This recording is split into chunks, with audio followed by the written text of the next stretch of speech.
It could be like Cloverfield. He could do another movie with the people that the natives that left and what happened to them, or this base and the guy landing on the base and it's spreading out. Yeah, it could be a very, yeah, and then we'll do a space station just like Cloverfield, a very Yeah. similar.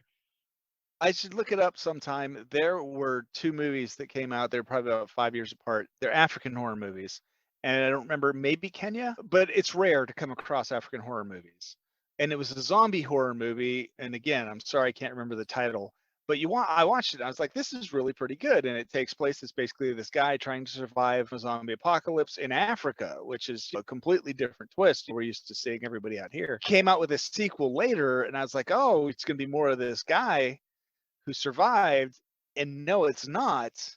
It's just told from a different part of Africa. So it's somebody else and how they're trying to survive through the same problem. It's, you were talking about Cloverfield, where it's like, hey, here's these 3 movies, and it's the same basic story, just how different people are dealing with it. Oh yeah, yeah, and that's one of the reasons I like Cloverfield, because the second movie, the first one's run away from monsters, and the second Yep. one's crazy psycho. Yeah. It's 2 different feels, and the third one's a sci-fi. So I like that.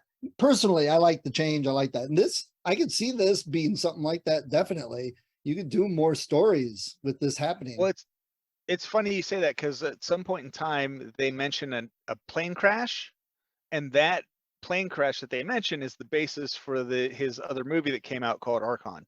Oh, interesting. I like that too. So there is this tie-in, but the second movie is kind of a prequel.